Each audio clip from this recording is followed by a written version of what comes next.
विश्वास का रखवाली कर, और इसी में से हम थोड़ा सा भाग भाग करके सीखेंगे। पढ़ने के लिए निकालेंगे। यहां पर लिखा है, और विश्वास बिना उसे प्रसन्न करना अनहोना है, क्योंकि परमेश्वर के पास आने वाले को विश्वास करना चाहिए कि वह है, और अपने खोजने वालों को प्रतिफल देता है। परमेश्वर के वचन हमें बताता है विश्वास में हमें क्या करना चाहिए। विश्वास में हमें बने रहना चाहिए। अगर हम विश्वास करते हैं लेकिन हम विश्वास में बने नहीं है तो हम विश्वास नहीं करते। हमने ये सीखा है कि हम अपने विश्वास को क्या करना है, क्या करना है, रखवाली करना है। हम अपने विश्वास को पकड़ के रखना है। तो हम विश्वास की रखवाली कैसे करेंगे? तो पहले हमें क्या करना होगा, हम विश्वास में बने रहेंगे। और जब तक हम विश्वास में बन करके नहीं रहेंगे तो हम परमेश्वर के प्रसन्न नहीं कर सकते हैं, क्योंकि यहां पर वही बातें लिखा है कि विश्वास बिना उन्हें प्रसन्न करना अनहोना है। पहले हमें विश्वास करना है और विश्वास करके हम जीवन को जिएंगे। और जब हम जीवन को जिएंगे और हमारे जो जीवन है, हमारा परमेश्वर हमें देखेंगे कि विश्वास के साथ साथ हमारा बच्चा जीवन जी रहा है कि नहीं। और जब हम विश्वास के साथ साथ हम जीवन भी उसी तरह से जीते हैं तो हमारा स्वर्ग का पिता परमेश्वर हमें देख करके वो प्रसन्न हो सकता है ना। इसलिए हमें क्या करना है, विश्वास में बना रहना पड़ेगा। विश्वास में अगर बने नहीं रहेंगे तो हम कितना भी कहेंगे कि हम विश्वास करते हैं, लेकिन अगर हम उसमें बने नहीं हैं तो हम प्रभु में विश्वास नहीं करते। दूसरी बातें हैं, हमारा जीवन प्रार्थनामय जीवन होना चाहिए। पढ़ने के लिए निकालेंगे फिलिप्पियुस का 4 अध्याय, फिलिप्पियुस का 4 अध्याय और उसका 4 से 6 पद में, प्रभु में सदा आनंदित रहो। मैं फिर कहता हूं आनंदित रहो। तुम्हारी कोमलता सब मनुष्य पर प्रकट हो। प्रभु निकट है। किसी भी बात की चिंता मत करो, परंतु हर एक बात में तुम्हारे निवेदन, प्रार्थना और विनती के द्वारा धन्यवाद के साथ परमेश्वर के सन्मुख उपस्थित किए जाए। परमेश्वर के वचन यहां लिखा है। परमेश्वर के दास कहता है हमारा जीवन कैसा होना चाहिए, कैसा होना चाहिए, प्रार्थना वाला जीवन होना चाहिए ना। हमारा जीवन प्रार्थनामय जीवन होना चाहिए। थोड़ा देर पहले हम लोग सुन चुके थे कि कौन कौन प्रार्थना करते थे, हम लोग सब हाथ उठा रहे थे। तो वही बात परमेश्वर के वचन हमें बताता है हमारा जीवन कैसा होना चाहिए। जब हमने पिता परमेश्वर प्रभु यीशु मसीह में विश्वास किया है तो विश्वास करने के बाद की जो दूसरा सीढ़ी आती है वो सीढ़ी है हमें प्रार्थना करना, प्रार्थना करना। और हमारा जीवन सिर्फ प्रार्थना करना ही नहीं बल्कि हमारा जीवन प्रार्थना वाला जीवन होना चाहिए। आप किसी को देख करके आप अपने मन में ये सोच रहे होंगे कि मेरे पास भी वो चीज होना चाहिए। हम सोचते हैं, हम लालसा करते हैं, लेकिन क्या सोचने से होगा? नहीं होगा। उसके लिए हमें काम करना पड़ेगा। तो प्रभु यीशु मसीह कहते हैं आपने सोच लिया मुझे कहां जाना है, स्वर्ग। क्या आप सोचते सोचते चले जाएंगे? नहीं जा सकते। वहां जाने के लिए हमें क्या करना होगा? विश्वास करना होगा, बाइबल को पढ़ना होगा, प्रार्थना करना होगा, उसके अनुसार हमें जीवन को जीना होगा। तभी जाकर के हम उस चीज को प्राप्त कर सकते हैं। पौलुस हमें क्या कहता है? मैंने अच्छी कुश्ती को लड़ा है, मैंने अपनी दौड़ को पूरी की है, और मैं अपने विश्वास को क्या किया है? रखवाली किया है।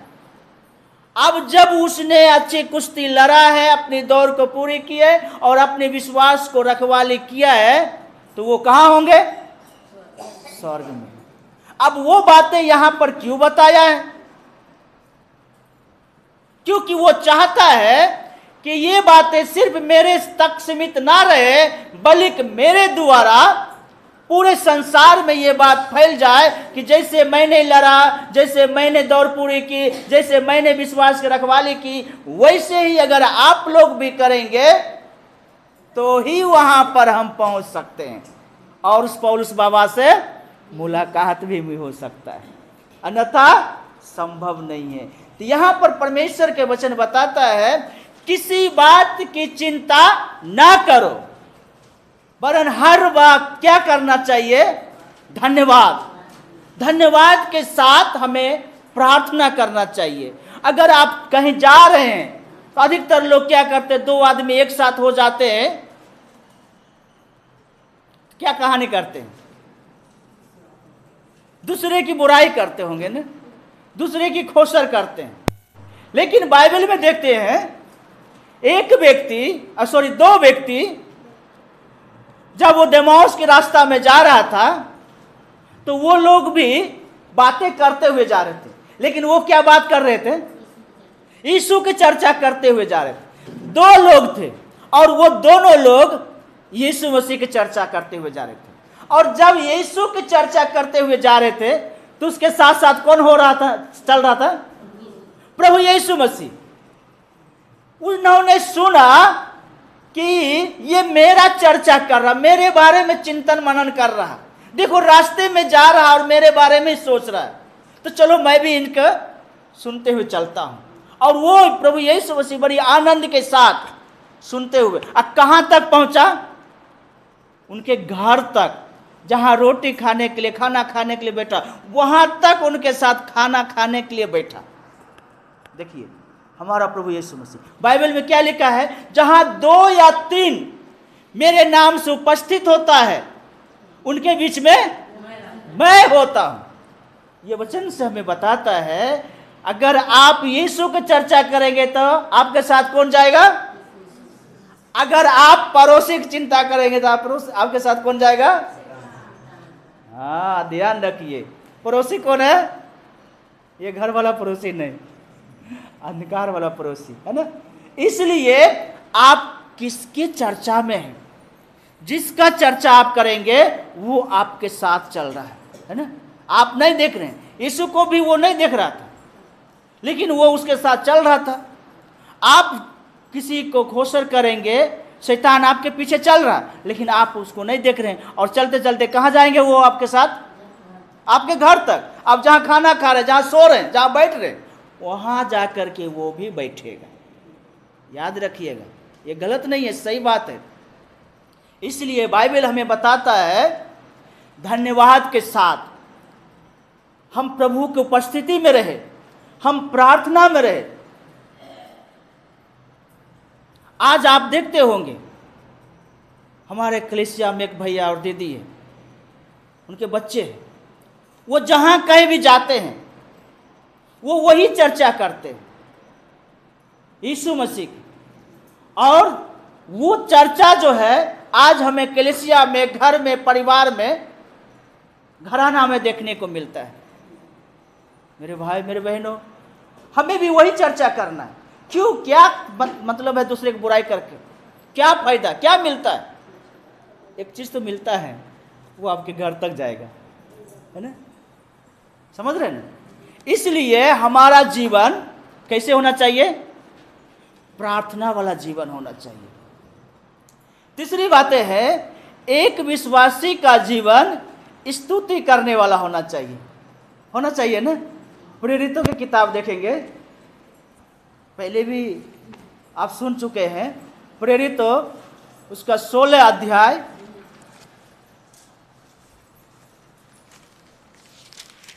उसका 22 और 23, 25 तक, भीड़ के भीड़ के लोग उनके विरोध में इकट्ठे होकर के चढ़ आए और हाकिमों ने उनके कपड़े फाड़ कर उतार डाले और उन्हें बेंत मारने की आज्ञा दी। बहुत बेंत लगवाकर उन्होंने उन्हें बंदीगृह में डाल दिया और दरोगा को आज्ञा दी कि उन्हें चौकसी से रखे। उसने ऐसी आज्ञा पाकर उन्हें भीतर की कोठरी में रखा और उनके पांव काठ में ठोक दिए। आधी रात के लगभग पौलुस और सिलास प्रार्थना करते हुए परमेश्वर के भजन गा रहे थे और कैदी उनकी सुन रहे थे। यहां पर किन के बारे में है? पौलुस और सिलास के बारे में। वो प्रचार करते समय लोगों ने उनको पकड़ करके बहुत मार मारे और उसके बाद उनको बंदीगृह में डाल दिए। और बंदीगृह में ऐसे डाला जैसे यहाँ पर ये लकड़ी है, इस पर पेड़ रख करके इसके ऊपर कांटे जंजीर लगा करके कांटे बांध दिए। और जैसे कि जेल में कैदी लोग को रखा जाता है ना, वैसे पूरा जंजीर लगा हुआ है। नीचे में काठ का पटरा रखा उस पर पेड़ है, धीरे धीरे चलते होंगे। अब वो जेल में है और रात कितना है? आधी रात। इतने मार मारे होंगे, इतने सताव उनके जीवन में आया, वो उस समय कहर रहा होता दुख से, तकलीफ से। लेकिन जब वो आधी रात हुआ तो पौलुस और सिलास क्या करने लगे? भजन कीर्तन करने लगे। वो तो ये कह सकता था, हे प्रभु, मैं तो आपका प्रचार कर रहा था, तो लोगों ने मुझे क्यों मारा, क्यों पीटा, क्यों जेल में डाल दिया? तू तो अच्छा नहीं होगा। कहा? नहीं कहा। लेकिन उसने मार खाया, गाली सुना, क्या क्या नहीं सुना, और जेल में डाल दिया गया। और वहां भी प्रभु का धन्यवाद दे रहे हैं। स्तुति आराधना ऊपर जाती है, आशीष लेकर के नीचे आती है। वो एकदम से भजनगार हैं, कीर्तनगार हैं। और जितने भी जेल के अंदर में कैदी है वो उठ करके सुन रहे हैं। देखो देखो कितना मारा होगा, कितना मार खाया, कैसे जंजीर से जकड़ा हुआ है, लेकिन फिर भी ये स्तुति कर रहा है, ये महिमा कर रहा है ना। और जब वो प्रशंसा कर रहे थे तो क्या हुआ? ताला खुल गया, जंजीरें खुल गई और सब कैदी स्वतंत्र हो चुका है। लेकिन भागा नहीं? भागा। हम होते तो भाग जाते ना। अच्छा हुआ, परमेश्वर ने मेरे लिए अच्छा काम किया, चलो भागो। लेकिन नहीं भागा। उधर से दरोगा आता है और देखा जंजीर, ताला खुला हुआ है, गेट खुला हुआ है, वो डर गया। अगर वो भाग जाते तो दरोगा के साथ क्या होता? उसको राजा मार डालते। इसलिए उसने नहीं भागा और एक भी कैदी भी नहीं भागे, सब के सब वहीं पर है। और जब दरोगा आया, देखा, तो पहले तो ये देखा जंजीर खुला हुआ, ताला खुला हुआ, गेट खुला हुआ है, कोई नहीं होगा। और वो अपना तलवार उठा करके अपने आप को मारना चाह रहा था, क्योंकि भाग गया होगा तो राजा तो हमें मार ही देगा, उससे पहले मैं ही मर जाता हूं। लेकिन उधर से आवाज आता है, पौलुस और सिलास कहता है, रुको, अपने आप को घात मत पहुंचाओ, क्योंकि मैं सब यहां हूं। और जब देखा दरोगा तो वो भी देख कर आश्चर्य हुआ, अरे ये तो गेट खुला हुआ है, ये जंजीर से जकड़ा हुआ था, ये भी खुला हुआ है, भाग सकता था लेकिन नहीं भागा। तब जाकर के उसको एहसास हुआ, ये कोई छोटा मोटा नहीं, ये कोई परमेश्वर का भक्त है। और उसी समय में वो दरोगा क्या कहता है, हे साहिबो, हमें उद्धार पाने के लिए मुझे क्या करना होगा? तो पौलुस और सिलास कहते हैं, प्रभु यीशु मसीह पर विश्वास कर, बपतिस्मा ले, तो तेरा उद्धार होगा। बाइबल हमें सिखाता है, बताता है हमारा जीवन कैसा होना चाहिए, स्तुति करने वाला होना चाहिए।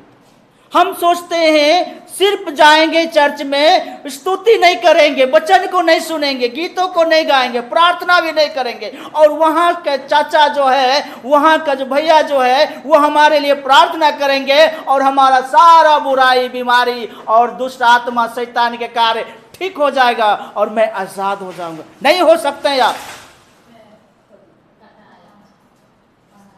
आप आजाद नहीं हो सकते हैं। भले आज एक बीमारी आपसे चली गई, लेकिन दूसरा बीमारी आपके गेट के दरवाजे पर इंतजार कर रहा है। इसलिए आपका जीवन कैसा होना चाहिए? प्रार्थना करने वाला होना चाहिए, विश्वास में बने रहने वाला होना चाहिए, आपका जीवन स्तुति करने वाला होना चाहिए। और आप जब स्तुति करेंगे, बाइबल में, गीतों में क्या लिखा है? आराधना में है, आराधना में है। इसलिए हमें जब स्तुति करते हैं, महिमा करते हैं, भजन करते हैं, तो हमें तन मन से, दिलो जान से हमें करना चाहिए। क्योंकि हमें क्या चाहिए? छुटकारा, हमें चाहिए चंगाई। और इंसान के अंदर में सबसे बड़ा जो जकड़ा हुआ है वो है पाप। हमें पाप से छुटकारा मिलना बहुत ही जरूरी है। चौथी बात है, एक विश्वासी का जीवन संगति में होना चाहिए। आइए देखेंगे प्रेरितों उसका 2 अध्याय उसका 42 पद। और वे प्रेरितों से शिक्षा पाने और संगति रखने और रोटी तोड़ने और प्रार्थना करने में लौलीन थे। यहां पर हम देखते हैं, जब पतरस और उनके जितने भी टीम थे, वो सब एक साथ रहते थे। और जब वो प्रचार करते थे, जो लोग प्रभु यीशु मसीह में विश्वास करते थे, तो वो लोग सब इनके टीम में आ जाते थे, इनके संगति में आ जाते थे, इनके साथ संगति करने लग जाते थे। अपने जाल जमीन को बेच करके रुपया पैसा को प्रेरितों के पांव पे आकर रख देते थे, और वहां सब कुछ साझे को होते थे। मेरा मेरा बिल्कुल नहीं था। वहां पर कोई वहां पर एक कट्ठा जमीन बेचा, उसका जो रुपया हुआ वो रुपया ला करके कहाँ रखते थे? पतरस के पास। कोई सोना चांदी बेच दिया, वो सोना चांदी बेच करके रुपया कहाँ लाया? पतरस के पास। और उसमें से सब मिल करके एक साथ खाना खाते थे और एक साथ संगति करते थे। और ये साथ संगति, जब वो संगति करते थे तो संगति से बड़ा बड़ा कार्य होता था। एक साथ 120 आदमी जब संगति कर रहे थे, पवित्र आत्मा आया। जब वो वहां से निकला तो कितने लोग जो है प्रभु में उद्धार पाया, नया जीवन पाया। मेरे भाई, मेरे बहनों, हमें क्या करना चाहिए? मेरा जीवन मेरा नहीं है। पौलुस क्या कहता है? जैसे मैंने विश्वास किया, अब मैं नहीं, परंतु मेरे अंदर कोई और मसीह है। तो अब मैं नहीं हूं, मेरे अंदर मसीह है। तो हमें मसीह का प्रचार करना चाहिए, हमारा जीवन में मसीह दिखना चाहिए। मैं क्यों दिख रहा हूं? मसीह क्यों नहीं दिख रहा? जहां भी जाते हैं सिर्फ मैं जा रहा हूं, लेकिन मेरा अंदर जो होना चाहिए वो नहीं है। हमारा अंदर मसीह दिखना चाहिए। कैसे दिखेगा? जब हम मसीह को पहनेंगे। हम जो कमीज, जो कुर्ता, जो पजामा, जो कपड़ा हम पहनते हैं ना, हमें वही कलर को दिखता है कि नहीं दिखता? तो हमारे अंदर जो होगा वही हमें दिखना चाहिए। लेकिन क्या हमारे अंदर मसीह है? मसीह दिखता है? बाहरों में तो दिख जाएगा। घर से जब बाहर निकलते हैं तो वहां तो दिखेगा, वहां तो हम भैया, दीदी, बहनी हम कह सकते हैं। लेकिन जब हम घर में आते हैं, पति कुछ ने कुछ कहा, हम सीधा मुंह उनसे बात नहीं करते। पत्नी कुछ बोली, हम उनके साथ सीधा मुंह बात नहीं करते। तो हमारा सब कुछ घर में होना चाहिए। घर से हमें बाहर में निकलते हैं, तो घर में अगर हम सही से रहेंगे तो हम बाहर में भी सही से रह सकते हैं। इसलिए हमारा सबसे बड़ा सेवकाई जो है हमारा घर में, हमारा परिवार के साथ होना बहुत ज़रूरी है। तो यहाँ पर हमें वचन बताता है एक साथ संगति रखते थे लोग। हम लोग भी जब संगति में आते हैं तो दिल से संगति करना चाहिए, प्रभु को महिमा करना चाहिए, है ना। घर में है, घर में भी हम समय निकालना चाहिए। किसी के पास समय नहीं है। राजा दाऊद के बारे में आपने सुना है, जैसे आज का वो हमारा प्रधानमंत्री है, उनके पास समय नहीं है। राजा दाऊद के पास समय नहीं था, लेकिन वो दिन में कितना बार? 7 बार प्रार्थना करते थे। कैसे समय निकालते थे? तो सब काम के लिए हम समय निकाल लेते हैं, प्रभु के लिए हमें समय नहीं मिलेगा? जरूर मिलेगा। अगर हमारे जीवन में प्रभु के लिए समय नहीं मिलता और हम कहते कि नहीं मिलता है, तो इसका मतलब क्या है? हम बहाना कर रहे हैं। हम खाते हैं, पीते हैं, सोते हैं, आनंद करते हैं, बातचीत करते हैं, सब चीज के लिए समय है, लेकिन प्रभु के लिए समय नहीं है। कैसे हो सकता है? बाइबल बताती है हमें कमाने की शक्ति कौन देता है? परमेश्वर देता है। बुद्धि कौन देता है? परमेश्वर देता है। और उन्हीं के लिए आज हमारे पास समय नहीं है। हम कैसे अपने विश्वास को रखवाली करेंगे? कैसे हम अपने विश्वास में बने रहेंगे? नहीं रह सकता है ना। इसलिए एक और वचन देखेंगे, विश्वासी का जीवन शिक्षा ग्रहण करने वाला होना चाहिए। होशे की किताब उसका 4 अध्याय और उसका 6 पद। मेरे ज्ञान के ना होने से मेरे प्रजा नष्ट हो गई है। तूने मेरे ज्ञान को तुच्छ जाना, इसलिए मैं तुझे अपना याजक रहने का आयोग ठहराया, इसलिए कि तूने अपने परमेश्वर के व्यवस्था को तज दिया। मैं भी तेरे बाल बच्चों को छोड़ दूंगा। परमेश्वर का वचन बताता है हमको और आपको यहां पर भी एक हम शिक्षा सीखते हैं, कुछ सीखने के लिए आते हैं। और जो व्यक्ति शिक्षा नहीं लेते हैं, ग्रहण नहीं करते, उसको स्वीकार नहीं करते, अपने जीवन में उतारते नहीं हैं, उनके लिए कोई मतलब नहीं है यहाँ आना और समय का बर्बाद करना है ना। इसलिए बाइबल हमें बताता है एक विश्वासी को सीखने का जरूरी है, और सीख करके हमें क्या करना है? ग्रहण करना है। बाइबल हमें सिखाती है। परमेश्वर के वचन कहता है परमेश्वर के ज्ञान का ना होने के कारण परमेश्वर का प्रजा क्या हो गया है? नाश हो गया है। जब परमेश्वर ने इस्राएली को लेकर के कनान देश ले जा रहा था और 6 लाख से ज्यादा लोग कनान नहीं पहुंचा, उसी जंगल में ढेर हो गए, क्योंकि उन्हें सिखाया जाता था। मूसा बाबा उनके बताते थे, शिक्षा देते थे, लेकिन उस शिक्षा को ग्रहण नहीं करते थे, इनकार कर देते थे। क्या हो गया? खत्म हो गया ना। आज हम लोग भी सीखते हैं, यहां से सभी लोग कुछ न कुछ आप लोगों को सिखाते हैं, लेकिन उसको आप मोटरी बांध करके ले नहीं जाते हैं। यीशु बाबा, मैं आया आपके भवन में, मैंने सुना, अब मैं आपका वचन आप ही के भवन में छोड़ देती हूं और मैं खाली चली जाती हूं। ऐसा करते हैं ना? ऐसा नहीं करना है। बाइबल हमें बताता है परमेश्वर के ज्ञान को हमें ग्रहण करना है। ये मेरा ज्ञान नहीं है, भैया लोग का ज्ञान नहीं है, ये बाइबल से बताता है। और बाइबल में किनका वचन है? परमेश्वर का वचन है। आदि में वचन था, वचन परमेश्वर के साथ, और वचन परमेश्वर है।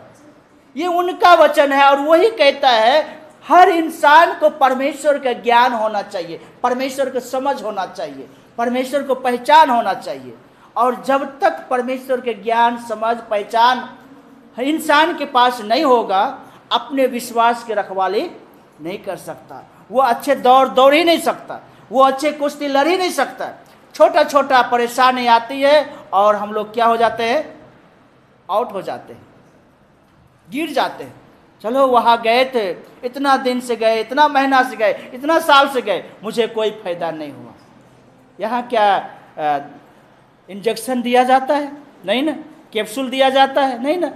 विश्वास का पकड़ के रखने के लिए सिखाया जाता है, और जो व्यक्ति विश्वास को पकड़ के रखा है उसके लिए सब कुछ फायदा है, सब कुछ मिल रहा है। और उसमें सबसे जो महत्वपूर्ण है वो है हमारा विश्वास, और हम अपने विश्वास को पकड़ कर रखना है, क्योंकि हम ऐसे संसार में रह रहे हैं कि कहीं से भी आकर के हमारे विश्वास को गिराया जा सकता है, और हमारे विश्वास को गिराने के 24 घंटे काम कर रहा कौन है? वो शैतान। इसलिए प्रभु यीशु मसीह इस दुनिया में आया, हमारे आपके लिए बलिदान हो गया।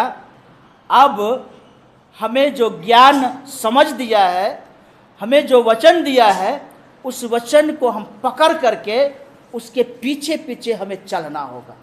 और जब हम उनके पीछे पीछे चलेंगे